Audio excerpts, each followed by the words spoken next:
Hi guys, welcome to the training video for the Additional Gatekeepers Data Collection project. Thank you so much again for agreeing to help us out with this project. I like to do supplementary online, easily accessible training videos for some of what appears to be more straightforward data collection, just to be 100% certain that we're all on the same page and that I have dealt with all of the questions that hopefully you guys will encounter. So I'm going to show you my screen so that you guys understand how I'm doing it. So just bear with me here. So the first step, so I asked you guys to kind of click through the PowerPoint, I think, first, and then do the training video. So hopefully you guys have read through the PowerPoint and understand that you have assignments that are on an Excel spreadsheet. So that's where we're going to start. So here we're going to come over here. And you guys are at my screen now. Yay. Okay, so for the sake of this example, I'm going to pretend that I am Princess and that I am looking up Daniel Skelly. And the column that you guys are paying attention to needs to be this Speakers University affiliation column, not the university name, which is very confusing, but when we collected this data 2 years ago, the university name is the university at which the speaker spoke at, but the Speakers University affiliation is what you need now. So I'm going to look up Daniel Skelly at Duke University. So I'm going to go online and I'm going to go to Google Scholar, which is just scholar.google.com, and I'm going to type in Daniel Skelly. See what happens. Okay, fantastic. So this is an example of somebody who actually has a profile in Google Scholar. So I'm now going to click on his profile, and there we go. Okay, perfect. And I'm going to look at this number right here that says H-index, and I'm going to use the number that says all. So I'm going to record his H-index as being 6. So now I'm going to go to the Google form, which you guys have the link in your PowerPoint to access. So here I click on the link and it sends me here, Additional Gatekeepers Data Collection 04.15.17. So for RA name, I'm going to record Princess Johnson. So Princess, I'm going to do this one for you, so don't worry about doing this one again. Speaker number, so Daniel Skelly's speaker number is 900. 900, speaker name, Daniel Skelly. H-index from Google Scholar, we found it there. So it was 6. And if you don't find them, because a lot of the speakers actually they don't have Google Scholar profiles, the only way you can find it in Google Scholar is if the author actually sets up a Google Scholar profile. So if you can't find their H-index here, then just type, so I'm gonna type 6 for this example, but say that for the sake of example, I couldn't find it, what I'd like you guys to type would be not available at this site. So that's what I'll have you guys do. However, for the sake of this example, he was available, and so now I can skip the other 2 questions. URL of website where I found the information. Go back here, copy, and oops. Paste, and then just to be like super sure and clear, his university affiliation, because some of the time on the website or in the spreadsheet it's not super clear where the speaker, what their university affiliation actually was. So Duke University, and that's it. I'm done. So Princess, I did number 900 for you. So I'm just going to put, how am I going to denote that I did this already? I'm just going to say done. So no one has to do it, including you, Princess, and you get credit for it. So I haven't assigned some of these yet, so I'm going to just do a few more and see if we run into any snags. So after you do one, you just click on the form again, you say submit another response, clears out, and you start all over again. So I'm going to say Christine Nitrower, speaker number, this person is 901. 901. This person's name is Joe Heitman. And this person's home university again is Duke University. So I'm going to go back to Google Scholar and I'm going to type in Joe Heitman. Another person who has a Google profile. Cool. Okay, so I click on him. His H index is 111. So now I put 111 and I put URL. This is as easy. This is if everything goes right and it's this easy. It's not always going to be this easy, so I'm going to try to find one that, I'm going to search a little bit until I find one that doesn't show up on Google Scholar. Okay, submit. Okay, so now I'm going to go back to the spreadsheet, put my name, and let's see, I wonder, let's try this one. Mark Ray.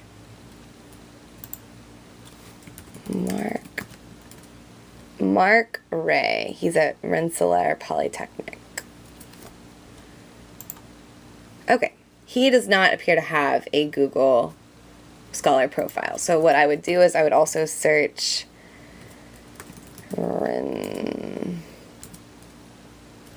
Rensselaer Polytechnic. Still, I'm not seeing him come up. Let's just see what this is. I'm just looking to see if he's actually an author on this. Holy moly. Okay. So then I would search his last name, Mark Ray. Okay, it doesn't appear. So it really doesn't appear like much is coming up for him here. So if you can't find them in Google Scholar, then you go to the next source, which is ResearchGate, which I've provided the URL in the PowerPoint. It's just www.researchgate.net. And then, all right, bear with me for a second. Connect to a table research. Normally I'm just logged in, so it just logs me in. I have no, give me 1 second to see. I don't think I would have signed in as, well, let's try it. No, I think I would have signed in as,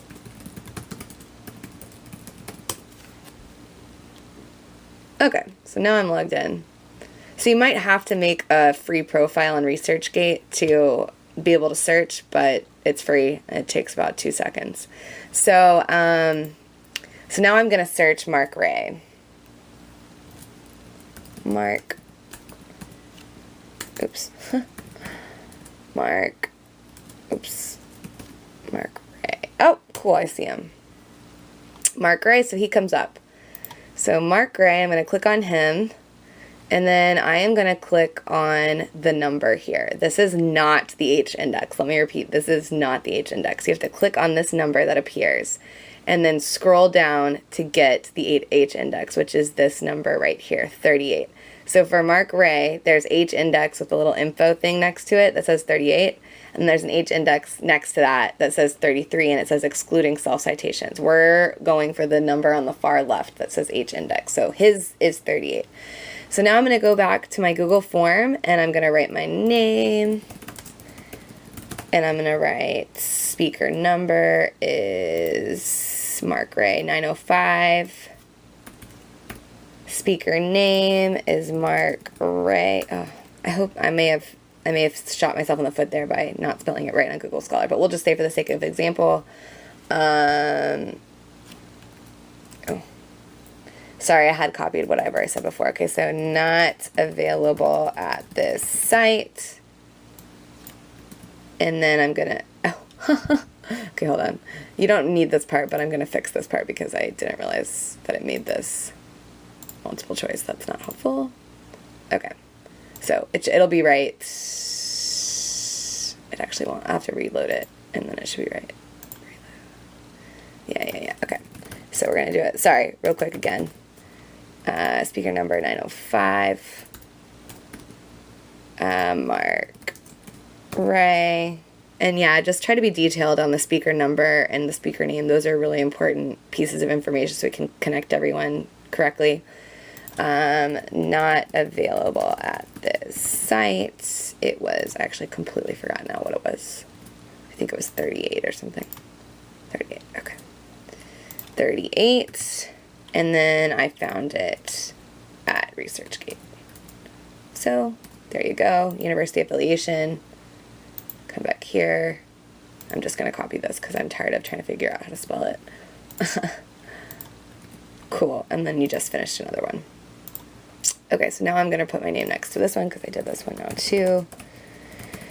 Okay, now I kind of feel like we need someone who's really difficult. So I think at the beginning of the sheet, this is in Carol's list. Yeah, Carol, so I give you, for some reason, I don't know if it's because I sorted it on this, but you have a lot of people who are kind of confusing. So let's look for Joshua Rabinowitz here. Rabinowitz. And see if we can, if he's on either of these. So we're going to go back to Google Scholar, and we're going to look for Joshua Rabinowitz. Okay, he does not appear to have a Google Scholar profile. So now we're going to go to ResearchGate and see if he has a ResearchGate profile. Joshua Rabinowitz. Looks like he does. Okay, so if I found him there, I would click on him, I would click on his number, and I would do the exact same thing we just did. So I would actually put him H-index 10 at ResearchGate. But for the sake of example, because I want to show you the third way, let's say that I couldn't find him on Google Scholar and I couldn't find him on ResearchGate. Then you're going to go to a site called Scopus.com.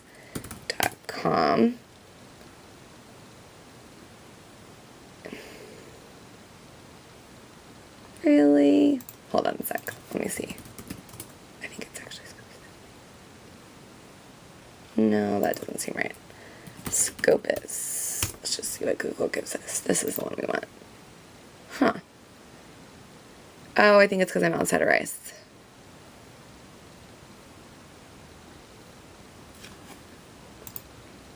Okay, with your... Okay, let me try to do this another way one more time.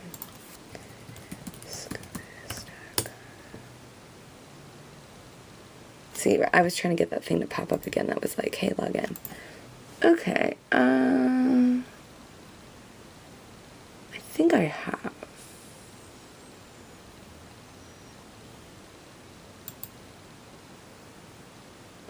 Oh, that's what I did. Okay, hold on a second. Fundren. This is our library, Rise. Scopus. So we have to log in. I think we have to log in through the Rice website. But I'm honestly a little... Oh, here we go. Scopus. Maybe that's it.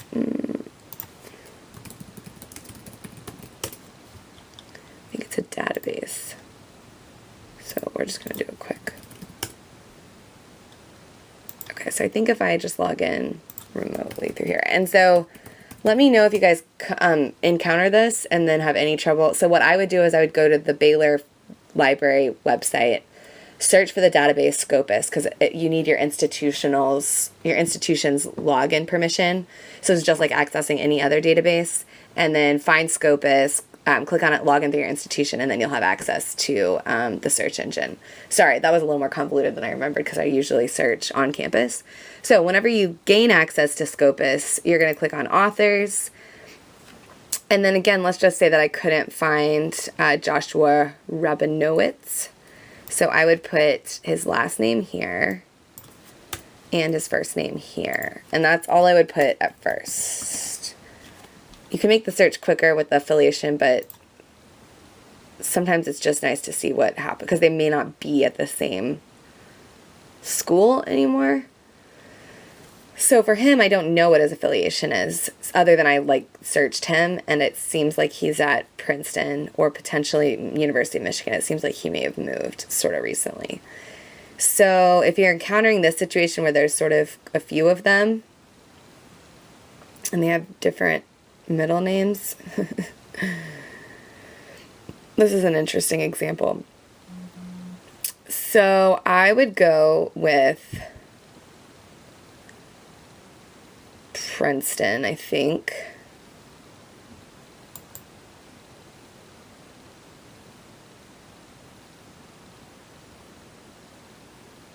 Okay, so you know what I would do is I would look to see what department he was in. So he is in a biology department, and so Department of Chemistry and Integrative Genomics. That could be biology. And then I would click on this guy. So this guy's psychology and social sciences, so he's not right.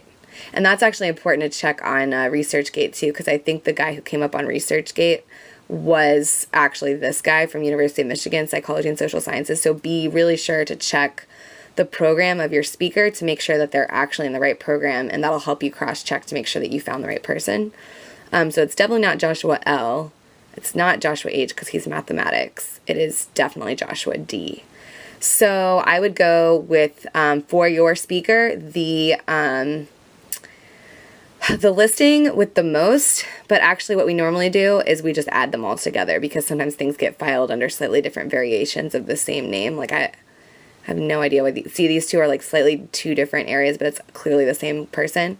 So I'd first click on this guy, Joshua D. Rabinowitz.